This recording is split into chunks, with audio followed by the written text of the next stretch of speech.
Bienvenue dans cette deuxième partie de vidéo sur le monotub. Dans la première partie, on a vu comment fabriquer un monotub. Vous avez vu que c'était assez simple, il suffisait de faire des trous à l'intérieur au bon endroit. Maintenant, on va voir comment l'utiliser. Il y a plusieurs manières de l'utiliser. On va commencer par la manière la plus classique, celle qui demande un peu plus de travail. Et je vous expliquerai à la fin de la vidéo d'autres manières de l'utiliser, notamment pour faire fructifier des blocs ou des kits. Si vous ne pouvez pas arroser vos kits tous les jours, le monotub est une solution.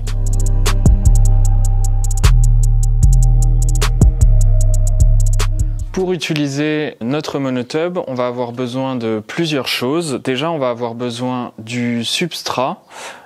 Ici, j'ai du substrat de fibres de coco et vermiculite que j'ai déjà pasteurisé simplement en versant de l'eau bouillante dessus. Pour fabriquer ce substrat-là, c'est simple, c'est 50% coco, 50% vermiculite, hydraté à 75%, ça absorbe énormément d'eau. Vous pouvez aussi rajouter de la gypse si vous voulez, c'est courant dans cette recette. Ensuite, on va avoir besoin bien sûr de notre mycélium. Le mycélium, c'est 1/3 du poids de ce qu'on va mettre dans le monotub, le substrat 2/3. On va aussi avoir besoin d'un sac poubelle noir ou d'un bout de bâche comme moi ici. Il faut que ça fasse la taille du fond du monotub et que ça puisse remonter sur le côté au niveau des trous du bas. Et ensuite, pour fermer, boucher les trous de notre monotub, on va avoir besoin de scotch de peintre de grande taille et de petite taille, et de bandes microporeuses. Alors la bande microporeuse, j'utilisais des petits qu'on pouvait trouver qui servent de sparadrap en fait, et j'ai trouvé ceci, du Curafix. C'est des bandes beaucoup plus larges, c'est bien pratique pour les gros trous, parce que les gros trous, normalement je mets du polyfil que vous trouverez au rayon aquarium des animaleries, mais le polyfil, je trouve que ça bouge pas très bien les trous. Enfin bon, si vous n'avez pas de Curafix, utilisez du polyfil. C'est à peu près tout, et bien sûr on a besoin d'alcool pour désinfecter, de gants et de sopalin. Donc c'est parti pour préparer le monotub. Bien sûr, on va commencer par mettre nos gants, désinfecter les gants, et maintenant on va désinfecter tout notre monotub à l'intérieur et à l'extérieur. On frotte bien tout l'intérieur du monotub, tous les recoins. On n'oublie pas de faire l'extérieur et on le refait une deuxième fois.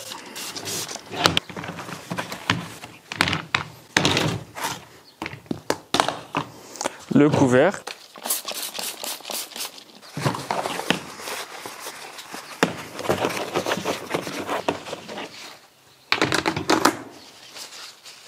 Et on va mettre notre monotub de côté, le temps de désinfecter notre fond de monotub.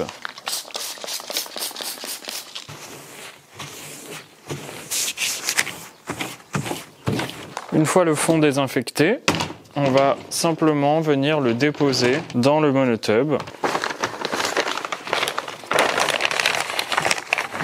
Maintenant que notre monotub est désinfecté, on va pouvoir passer à l'étape suivante, c'est-à-dire mélanger le substrat avec le mycélium dans le monotub. Toujours un petit coup de spray sur les gants entre chaque étape, et je vais déposer une couche de substrat dans le fond. Ensuite, on passe au mycélium.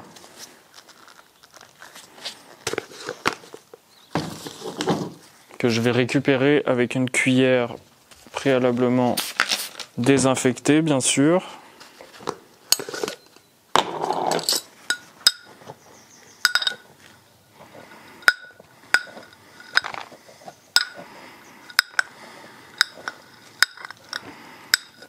On répartit bien le mycélium sur la couche de substrat et on repart pour une couche de substrat.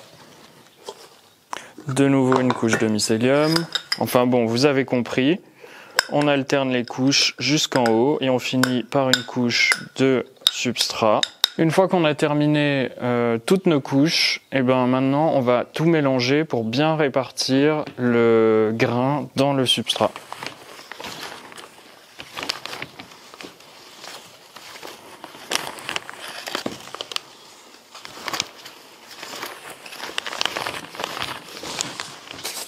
Et dernière étape, avant de refermer la boîte, on va prendre un cutter préalablement désinfecté et couper tout le contour du sac qui dépasse, en faisant bien attention à ce que le substrat soit juste en dessous des petits trous.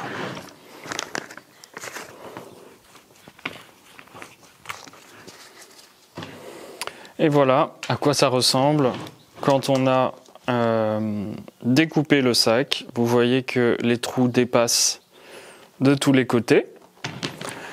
Maintenant, on va pouvoir fermer le monotub. Et on va passer à la dernière étape, c'est-à-dire qu'on va boucher les trous. Pour cela, vous allez prendre du scotch de peinture. Ça, c'est vraiment pas cher. Je vais enlever mes gants pour faire ça parce que ce sera plus simple pour le scotch et on va plus toucher l'intérieur, donc ça le fait. Le large, il est quand même bien plus pratique, même pour les petits trous, comme ça vous êtes sûr de les recouvrir. De toute façon, pour les gros trous, vous allez avoir besoin de scotch large.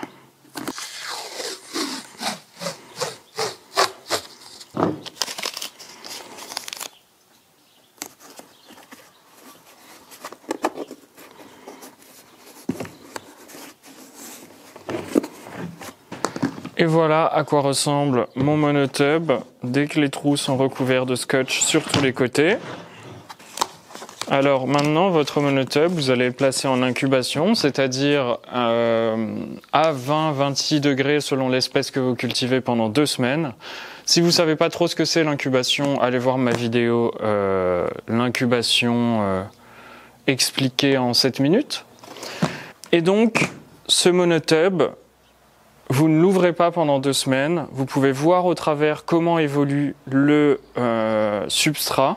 Si jamais il y a des contaminations, vous pourrez le voir par-dessus. Parfois, il y en a dedans et elle ne se voit pas au-dessus. Ça, c'est plus rare, mais ça peut arriver.